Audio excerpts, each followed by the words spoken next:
We have a newer slasher here from Wild Eye releasing. I don't necessarily know if it's super new, but it's new to me. It's called Rink. Pretty cool cover there, obviously. Not necessarily what you get in the movie.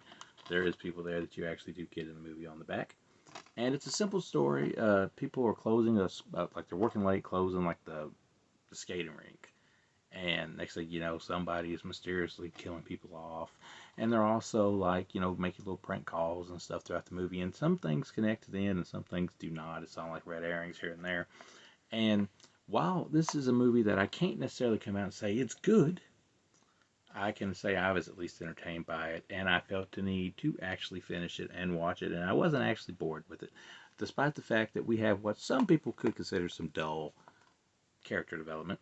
There is a lot of talking here, a lot of padding out, if you will, and it's only like 74 minutes long, so maybe you don't necessarily need all that character development, but they do okay. And the acting ain't bad. For an indie film, it's kind of hard to find good acting, so this movie actually does some pretty decent acting. Um, you have the older lady, she's kind of like the leader of it. You got some girls there, a couple girls don't like each other.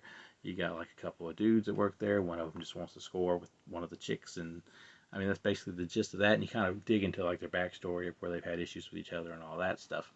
Then you get somebody who, let's be honest, a little bit lazy on the costume here. It's an alien mask and it's a hoodie, and that's what makes up your killer's costume. The alien mask was cool. The hood, just the hoodie part, not sure, but it is what it is.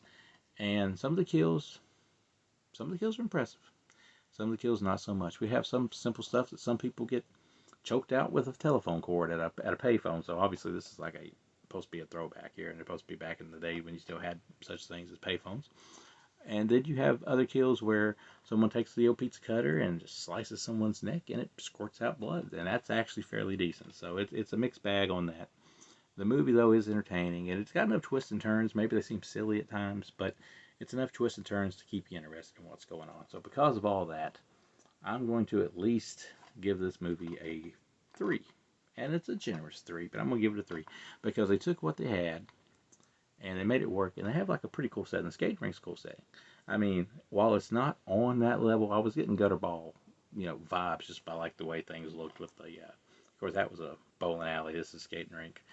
Not as vulgar, not as bloody, but definitely for something about this just kind of give me those vibes. So if you want to check this one out, like I said, it's released by Wild Eye Releasing.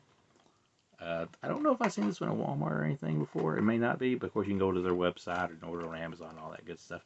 But if you like slashers, and I'm a big fan of slashers, so if you like slashers and you don't care to kind of lower the bar a little bit to an indie level, then this one isn't too bad. That's Death